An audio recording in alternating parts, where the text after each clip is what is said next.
नंदुरबारच्या देवगोळी घाट परिसरात school bus 100 ते 150 फूट दरीमध्ये कोसळली। बसमध्ये 35 विद्यार्थी असल्याची माहिती। दुर्घटनेमध्ये एका विद्यार्थ्याचा मृत्यू, 2 ते 3 विद्यार्थ्यांची प्रकृती गंभीर।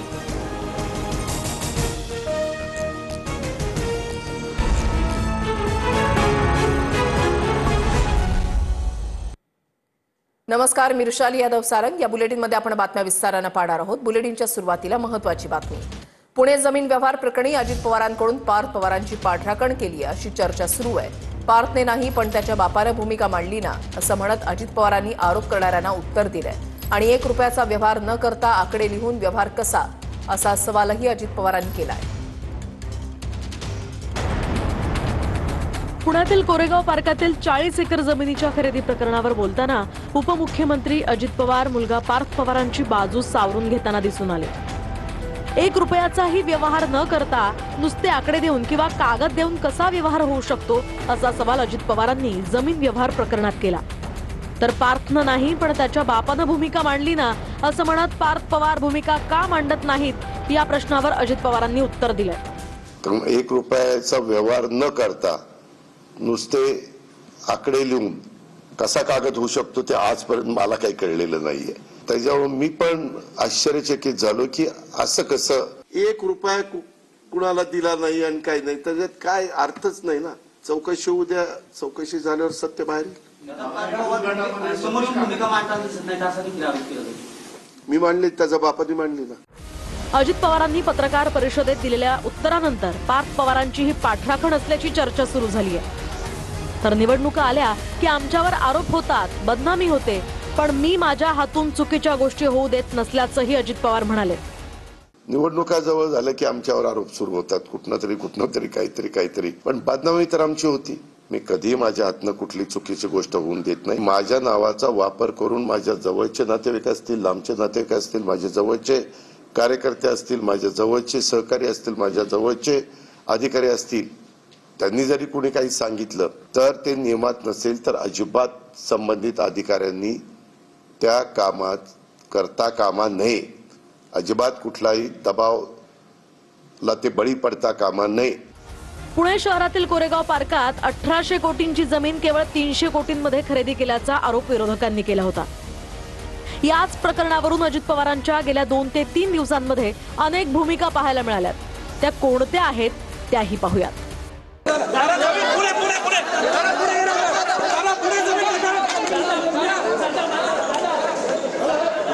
चुकीच्या कामाचं समर्थन केलं नाही। जर चूक झाली तर मी कबूल करतो, ही माझ्याकडनं चूक झाली, मी ती दुरुस्त करतो, परंतु ह्याच्यात माझा दुरान्वय पण संबंध नाही। मी कुणाशी चर्चाही केलेली नाही, मी त्याच्या संदर्भात कुणाशी बोललेलो पण नाहीये। ह्यामध्ये ते जे काही डॉक्युमेंट झालेले होते ते सगळे कॅन्सल करण्यात आलेले आहेत। जो काही व्यवहार झालेला होता तो कॅन्सल करण्यात आलेला आहे। खरं तर त्याचं खरेदी खतच व्हायला नको होतं।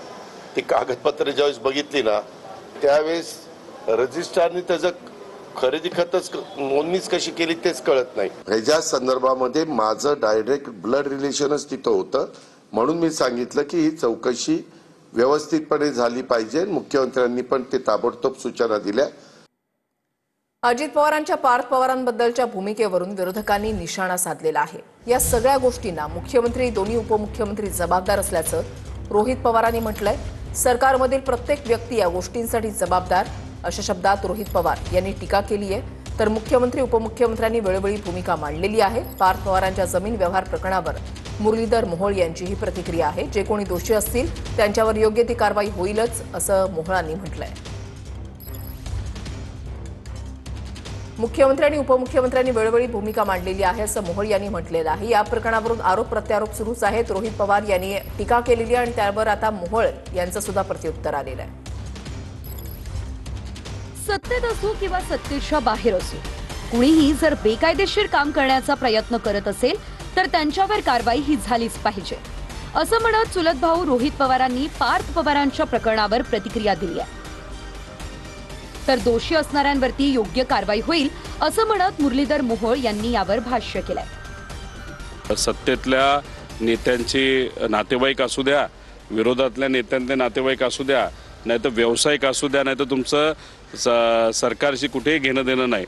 जर तुम्ही इल्लीगल गोष्ट करत असाल तर मग तुमच्यावर कारवाई त्या ठिकाणी झाली पाहिजे. त्याची चौकशी सुरू आहे, काही लोकांवरती केलेली आहे. जे त्याच्या चौकशीत समोर येईल ते निश्चितपणे माननीय मुख्यमंत्र्यांनी सांगितले त्याच्यावरती निश्चितपणे कायदेशीर कारवाई जे कोणी दिसेल होईल, त्याच्यामध्ये सहभागी असेल तेव्हा कारवाई होईल. पोलीस योग्य दिशेने त्याचा तपास करत आहेत. दरम्यान नको त्यावेळी बोलणाऱ्यांनी आता बोलावं अशी टीका करणाऱ्या मंत्री शिरसाटांवर रोहित पवार यांनी पलटवार केलाय. काही लोकांना राजकारणामध्ये थोडासा किडा असतो. नसलेल्या विषयावर असे विद्वानासारखे बोलतात आणि जसं काही तेच मुख्य न्यायमूर्ती आहेत किंवा ते त्यांचाच कायदा चालतो. आता यांची दातखिळी बसली तर मला आता असं वाटायला लागलं यांची वाचा गेली की काय. शिरसाटांना मला सांगायचं आहे की तुम्ही तुमच्या बाबतीतलं बोला. जो काय भ्रष्टाचार 5,000 कोटी रुपयाचा तुम्ही केलेला आहे त्याच्याबद्दल मात्र तुम्ही कुठं तोंड तिकडं उघडत नाही आणि नको त्या विषयामध्ये तोंड तुम्ही जर उघडत असाल तर एकदा समोरासमोर येऊ द्या. पुण्यातल्या या जमीन व्यवहार प्रकरणामध्ये पार्थ पवारांना वाचवण्याचा प्रयत्न केला जात असल्याचा आरोप काँग्रेसचे प्रदेशाध्यक्ष हर्षवर्धन सपकाळ आणि हाकेंनी केलाय. पहिल्याच दिवशी या संदर्भामध्ये अजित पवारांनी जनाची नाही तर मनाची बाळगून राजीनामा द्यावा. भाजपमध्ये थोडी जरी नैतिकता शिल्लक असेल तर त्यांनी अजित पवारांना तात्काळ मंत्रिमंडळातून बरखास्त करावं. त्यांना वाचवण्याचा प्रयत्न आहे. कारण अजित पवारांजवळही देवेंद्र फडणवीसांचे मोठे मोठे गफले आणि त्यांनी लाटलेला जमिनीचा चिठ्ठा त्यांच्याजवळ आहे. त्यामुळे त्यांना हा सावध खेळ देवेंद्र फडणवीस खेळत आहेत. मुख्यमंत्री महोदय, या अजितदादा पवारांचा राजीनामा घ्या. आम्ही आंदोलन करू. अजितदादा पवारांनी आपल्या पदाचा गैरवापर केलेला आहे. अजितदादा पवारांना आपल्या पदावर राहण्याचा कुठलाही नैतिक अधिकार नाही. त्यामुळं अजितदादा पवारांनी आपल्या उपमुख्यमंत्री पदाचा पहिल्यांदा राजीनामा दिला पाहिजे. हवालामार्फत पैसे शीतल तेजवानी बरोबर परदेशात गेले का असा सवाल लक्ष्मण हाकेंनी या संपूर्ण प्रकरणावर केलाय. माझा अजितदादा पवारांवरती डायरेक्ट आरोप आहे. ही शीतल तेजवानी नावाची कोण व्यक्ती आहे, ही व्यक्ती आता परदेशात पळून गेल्याची माहिती आम्ही मीडियाद्वारे ऐकतोय. आता ही शीतल तेजवानी जर परदेशात पळून गेल्या असतील आणि अजितदादा पवार म्हणत असतील की या व्यवहारामध्ये आम्ही 1 रुपयाही कुणाला दिला गेला नाही, तर मला वाटतंय की हवालानं पैसे त्या शीतल तेजवानी बरोबर परदेशात गेले का याचाही विचार होणं आवश्यक आहे. शीतल तेजवानी आणि सूर्यकांत येवलेंच्या अडचणी आता वाढणार आहेत. शीतल तेजवानीची इमिग्रेशन विभागाकडून माहिती मागवण्याची तयारी सुरू झाली आणि बावधन पोलिसांकडून माहिती मागवली जाणार आहे. शीतल तेजवानी परदेशात असल्याचा पोलिसांना संशय आहे. तर निलंबित तहसीलदार सूर्यकांत येवलेंनी पूर्वी घेतलेल्या आदेशांची चौकशी होणार आहे. पार्थ पवार जमीन गैरव्यवहार प्रकरणी तेजवानी येवलेंच्या अडचणी वाढणार. शीतल तेजवानीची इमिग्रेशन विभागाकडून माहिती मागवण्याची तयारी सुरू. तेजवानी संदर्भात बावधन पोलिसांकडून माहिती मागवली जाणार. तेजवानीचा देशाबाहेर प्रवास झाला आहे का याची माहिती मिळणार. शीतल तेजवानीनं परदेशात पलायन केल्याचा पोलिसांना संशय आहे. तेजवानीवर बावधन, खडक या 2 पोलीस स्थानकात गुन्हा दाखल आहे. शीतलच्या पतीवर 42 कोटींचं तर शीतलच्या कंपनीवर 6 कोटींचं कर्ज आहे. तर दुसरीकडे निलंबित तहसीलदार सूर्यकांत येवले यांनी याआधी घेतलेल्या आदेशांची चौकशी होणार आहे. पूर्वी घेतलेल्या आदेशांमध्ये अनियमितता आहे का हे तपासलं जाणार आहे. जमीन लाटण्यासाठी आधीपासून प्रयत्न सुरू होते. पुणे तहसीलदारांचे व्यवहार हे संशयास्पद दिसून आलेले आहेत. जमीन पुणे शहराच्या तहसीलदारांना रिकामी करायची होती.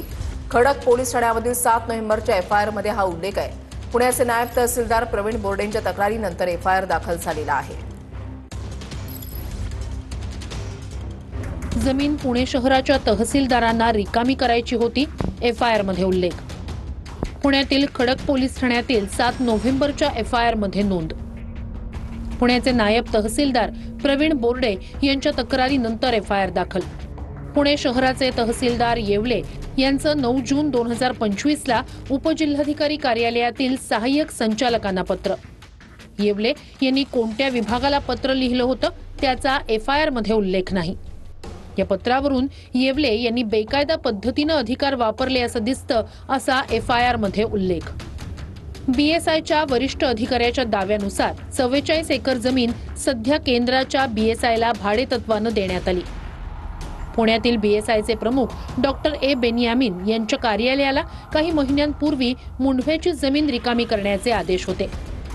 आदेशाचं पत्र मिळाल्यानंतर जिल्हाधिकाऱ्यांशी संपर्क साधला असता चिंता करण्याची गरज नसल्याचं सांगण्यात आलं, असं सुद्धा डॉक्टर बेनियामिन यांनी सांगितलंय. जमीन रिकामी करण्याचे आदेश देणारं पत्र मिळाल्यानंतर आश्चर्यचकित झालो होतो असा दावा सुद्धा बेनियामिन करतायत. मात्र जिल्हाधिकाऱ्यांनी आम्हाला ती जागा रिकामी करण्यास सांगितलं नाही असंही डॉक्टर ए बेनियामिन यांनी स्पष्ट केलंय. एक महत्त्वाची बातमी. महाराष्ट्र बॉक्सिंग असोसिएशनच्या अध्यक्षपदी भाजपचे नेते आमदार प्रवीण दरेकर बहुमताने विजयी झालेले आहेत. प्रवीण दरेकरांच्या पॅनलचे 29 पैकी 29 उमेदवार हे विजयी झालेले आहेत. महाराष्ट्र बॉक्सिंग असोसिएशनच्या अध्यक्षपदी प्रवीण दरेकर यांची आता निवड झालेली आहे. भाजप नेते आमदार प्रवीण दरेकर हे बहुमताने विजयी झालेले आहेत. 29 पैकी 29 जागा पैकीच्या पैकी मार्ग या निवडणुकीमध्ये दरेकर यांच्या या पॅनलला मिळालेल्या आहेत. ठाकरेंच्या कलानगरमधील मातोश्री निवासस्थान आणि परिसरामध्ये ड्रोनच्या गिरट्या पाहायला मिळाल्या. तर MMRDAनं परवानगी घेऊनच BKC खेरवाडीमध्ये ड्रोन उडवल्याची माहिती मुंबई पोलिसांनी दिली आहे. परिसरातल्या सर्व्हेसाठी परवानगी घेऊन ड्रोन उडवले असं मुंबई पोलिसांनी म्हटलंय. खेरवाडी BKC परिसरात पॉट टॅक्सीसाठी MMRDAकडून सर्वेक्षण सुरू होतं. ड्रोन उडाल्याच्या बातम्यांनंतर मुंबई पोलिसांनी हे स्पष्टीकरण दिलंय. बारामतीवर बंदी असताना देखील मातोश्रीच्या आजूबाजूला ड्रोनच्या गिरट्या जाताना त्याचा व्हिडिओ देखील बाहेर आलेला आहे. हे तपासाचा भाग आहे. त्याची तक्रार पोलीस खात्याकडे केली पाहिजे. पोलीस खातं याच्यावर कंट्रोल करतं. माहित नाही, मी काही नजर ठेवली नाही. ह्या लोकांची सहानुभूती मिळवण्याचा प्रयत्न आहे. फेक नॅरेटिव्ह सेट करून जसं लोकसभेला निकाल त्यांच्या बाजूनं झाला तशा प्रकारची सहानुभूती मिळवण्यासाठी रचलेलं कुभांड आहे. आता त्यांचा बार फुसका ठरला. आता निश्चित झालं की MMRDचं जे काही सर्वेक्षण सुरू आहे त्याकरता ड्रोन आहेत. यांना सहानुभूती, संशय, बघा आम्हाला कसे दबाव आणतायत, आमच्यावर पाळत ठेवतायत. मला वाटतं रडीचा डाव नका खेळू ना. मैदानात या लढा हरजित होत असते, परंतु यांचा विश्वास त्या ठिकाणी सहानुभूती, नॅरेटिव्ह आणि त्या ठिकाणी भावनिक वातावरण करून आता आम्हाला काय हातात लागेल असा भ्रम आहे. मातोश्री परिसरात ड्रोन उडवल्याचा प्रकार समोर आलेला होता आणि यावर मुंबई पोलिसांनी स्पष्टीकरण दिलंय. मात्र त्यावर आदित्य ठाकरेंनी काही प्रश्न ट्विटच्या माध्यमातून उपस्थित केलेले आहेत. पाहूयात. आदित्य ठाकरे यांनी ट्विट केलेलं आहे. त्यांनी असं म्हटलंय की आज सकाळी आमच्या निवासस्थानी एक ड्रोन सापडला. जेव्हा मीडियाला याबद्दल कळलं, म्हणत आहेत की हे BKC साठी मुंबई पोलिसांच्या परवानगीनं सर्वेक्षणासाठी होतं. ठीक आहे, कोणतं सर्वेक्षण तुम्हाला घरांमध्ये डोकवण्याची आणि पाहिलं गेल्यावर त्वरित उडून जाण्याची परवानगी देतं? रहिवाशांना का सूचित केलं गेलं नाही? MMRDA फक्त आमच्या घराची संपूर्ण BKC साठी निगराणी करत आहे का? MMRDAनं खाली उतरून आपल्या कामातील ढोंगीपणावर लक्ष केंद्रित केलं पाहिजे, जसं की MTHL, अटल सेतू जे त्यांच्या भ्रष्टाचाराचं उदाहरण आहे. तसंच जर पोलिसांनी परवानगी दिली असेल तर रहिवाशांना का सूचित केलं गेलं नाही, असा सवाल आदित्य ठाकरे यांनी केलेला आहे. कर्जमाफीच्या वादग्रस्त विधानानंतर राधाकृष्ण विखे पाटलांकडून आता सारवासारव करण्यात आली आहे. आपला DNA शेतकऱ्याचा आहे. विखेंकडून या शब्दात आता सारवासारव करण्यात आली आहे. आता भाषण करायची पंचायत झाली आहे, असं विखे पाटलांनी म्हटलंय.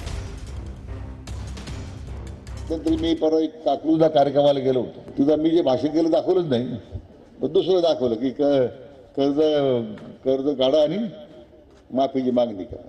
शेतकऱ्याच्या मीठ तोडण्याचा प्रकार. आता काय ते मी ते काय म्हटलं त्यांना भाषणामध्ये की आपण आता हे जे निवडणुका लढतो, निवडणुका लढता जी सोसायटी काढतो आणि ती सोसायटी थकली की पुन्हा कर्जमाफीची मागणी करतो. पण पुढचा जो मुद्दा पहिला जो भाषण ते दाखवलंच नाही. आता बोलले की पंचायत झेवी पुढे भाषणच करेन असं मी ठरवलं होतं. आपला DNA शेतकऱ्यांचा. कर्जमाफी संदर्भात विखेंनी केलेल्या वक्तव्यानंतर बच्चू कडू आता आक्रमक झाले आहेत. विखेंची गाडी फोडणाऱ्याला 1 लाख रुपये बक्षीस देणार अशी घोषणा बच्चू कडू यांनी केली आहे. तर चिथावणीखोर वक्तव्य केल्याप्रकरणी बच्चू कडूंवर मुख्यमंत्र्यांनी कारवाई करावी. भाजपा आमदार प्रवीण तायडे यांची ही मागणी आहे.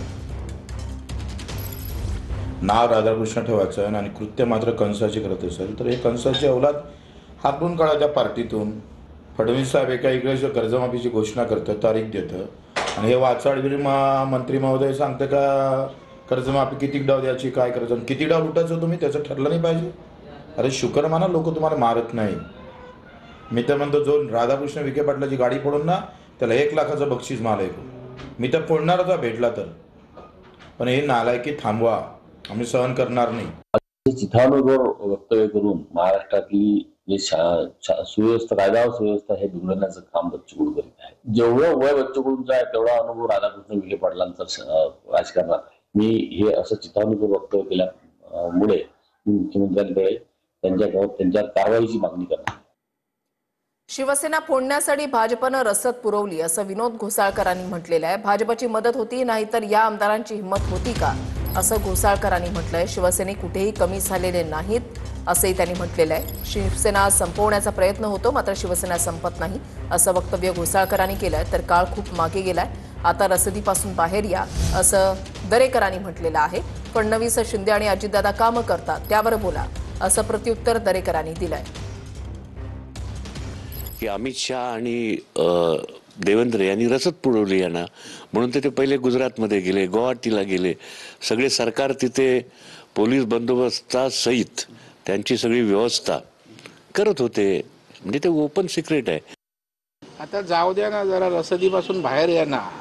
खूप आता मागे गेला काळ. काम करतायत शिंदे साहेब, देवेंद्रजी, अजितदादा, त्याच्यावर बोला.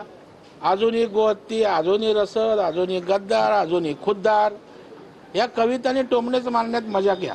कदाचित त्याच्यातलं अर्धसत्य त्यांनी सांगितलंय. 2019ला जे निवडणुका झाल्या त्या शिवसेना भाजप युतीच्या झाल्या. युती म्हणून लढलो आणि त्याच्यानंतर निवडणुका झाल्याबरोबर हे ज्या पक्षाबरोबर गेले, काँग्रेस असेल, राष्ट्रवादी असेल, तिथं हिंदुत्व होतं का? ते हिंदुत्वाला मानणारे लोक आहेत का?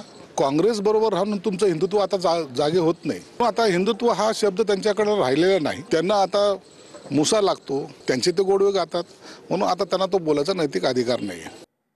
मतदार याद्यांमधील घोळाच्या आरोपानंतर मनसे आता ऍक्शन मोडवर आलेली आहे. मुंबईतील मतदार याद्यांच्या निरीक्षणासाठी 1-2 जणांची निवड झालेली आहे अशी सूत्रांची माहिती आहे. मतदानाच्या दिवशी दुबार मतदानासाठी येणाऱ्यांवर नजर असणार अशी सूत्रांची माहिती आहे. शिवतीर्थवर मनसे नेत्यांसह मुंबई अध्यक्ष आणि उपाध्यक्षांची बैठक पार पडली. मनसेसोबतच्या युतीसंदर्भात सध्या कोणताही प्रस्ताव नाही असं सपकाळांनी म्हटलंय. 12 तारखेलाही असा कोणताही प्रस्ताव येण्याची शक्यता धुसर असल्याचं सपकाळांचं म्हणणं आहे. राष्ट्रीय पातळीवर याबाबत चर्चा होईल असं हर्षवर्धन सपकाळ यांनी म्हटलेलं आहे. अशा प्रकारे अजून कोणत्याही जिल्ह्यातून तशा पद्धतीची विचारणा किंवा प्रस्ताव हा आलेला नाही आणि 12 तारखेलाही अशा प्रकारचा प्रस्ताव येण्याची शक्यता धुसर आहे. राष्ट्रीय पातळीवर चर्चा होईल, कारण इंडिया अलायन्स काही एकट्या काँग्रेस, शिवसेना आणि राष्ट्रवादी पुरता हा विषय मर्यादित नाही. तर इंडिया अलायन्स हा कन्याकुमारी पासून तर काश्मीरपर्यंत आणि गुजरात पासून तर आसाम, मिझोराम, मेघालयापर्यंत विविध पक्ष त्यामध्ये सहभागी आहे. त्यामुळे हे नेतृत्व एकत्रित स्वरूपामध्ये त्या संदर्भात निर्णय